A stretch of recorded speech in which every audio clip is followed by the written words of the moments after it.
Hi, இன்றைக்கி என்னென்னு பார்த்தீங்கன்னா வாழைக்காடு சுத்தம் பண்ணுறோம். பாருங்க, இந்த மாதிரி ஒரு 4-5 கன்று ஒட்டுக்க வந்துடும். இதெல்லாம் அறுத்து விட்டு ஒரு கண்ணுக்கு மட்டும் உப்பு வைக்கணும். இந்த மாதிரி பெருசாக்கிறதுக்கு அதுதான் வந்து பழம் வரும். நல்லா பெருசாக தார் பண்ணு வச்சுக்கோங்க. இதெல்லாம் சுத்தம் பண்ணிகிட்ருக்குறோம். இன்னும் உப்பு வைக்கல. இங்கே நாங்கள் 2 ஆள் தான் இன்றைக்கி சுத்தம் பண்ணுறோம். இந்த சருவு தொங்குற சருவு பூரா அறுத்து விட்ருவோம். இந்த வர சருவு பூரா இதெல்லாம் அறுத்து விட்டு அதுக்கப்புறம் உப்பு வைக்கணும். பாருங்க, இதான் அறுத்துட்ருக்காங்க. இந்த மாதிரி அறுக்கணும். எல்லாம் வாழைக்காடு சுத்தம் பண்ணிவிட்டு அதுக்கப்புறம் கீழே பறச்சுட்டு உப்பு வைப்போம். சுற்றி வர ரவுண்டாக குழியாட்ட பறித்து உப்பு வைக்கணும். இந்த மாதிரி சின்ன கன்று பூரா எல்லாம் அறுத்து விட்ருவோம். நிறையா கன்று இருந்துச்சுன்னா பழம் வந்து சின்னதாக போயிடும். அதனால் வந்து ஒரு கன்று மட்டும் தான் விடுவோம். இந்த மாதிரி சுற்றி இருக்கிற கன்று பூரா அறுத்து விட்ருவோம். இதெல்லாம் காற்றுக்கு சாஞ்சி போச்சு நிறைய மரம். எங்கள் ஊரில் அன்றைக்கெல்லாம் மழை பெஞ்சுதா, அதுக்கெல்லாம் காற்றுக்கு நிறைய மரம் சாஞ்சி விட்டது. நோவும் விழுந்துருச்சு. அதுக்கெல்லாம் மருந்தடிக்கணும். அதெல்லாம் சாஞ்சி போச்சு. இதெல்லாம் வந்து காற்றுக்கெல்லாம் சாஞ்சி போச்சு. இதெல்லாம் வெட்டி ஓரமாக போட்டுட்டு அதுக்கப்புறம் இப்போ வர கன்று இதெல்லாம் சின்ன கண்ணை இப்போ வந்துட்டுருக்கா இடையில இதுக்கெல்லாம் வந்து உப்பு வைக்கணும். அதுக்கு தான் வந்து இதெல்லாம் சுத்தம் பண்ணிட்டுருக்குறோம். இதெல்லாம் வெட்டி போட்டுருவோம். இதெல்லாம் இதுக்கு மேலே பழம் வந்து பெருசாகாது. அதெல்லாம் சாஞ்சி போனதுனால பாருங்க, ஒன்று சாஞ்சி போய் கிடக்குது. அதை காட்டுறேன் பாருங்க.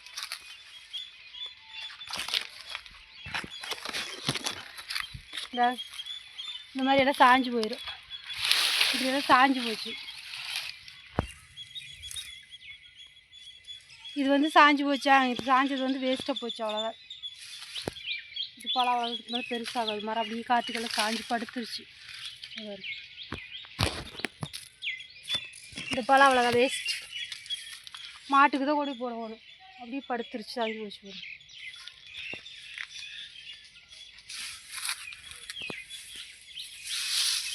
இந்த வாழைக்காடு தான் நீங்கள் சுத்தம் பண்ணிகிட்டு இருக்கிறோம்.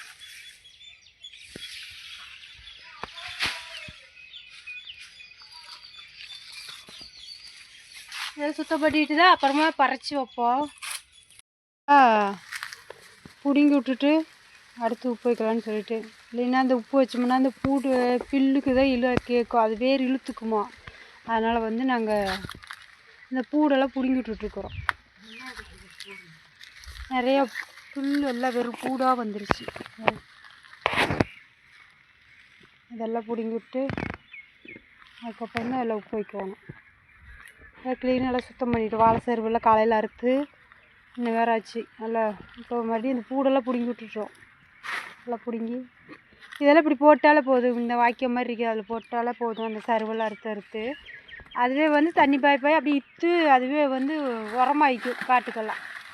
அப்படி அதில் போட்டாலே போதும். எள்ளிட்டு போய் போடணுங்கிறதில்ல, அது காட்டுக்கு எருவாய்க்கும்.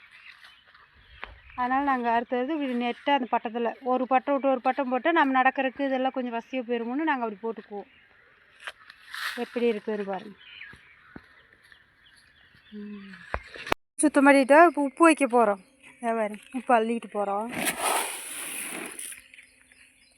உப்பு அள்ளுறோம். 2 மூட்டை உப்பு. இதுதான் வந்து முன்னோட்ட சத்தான்.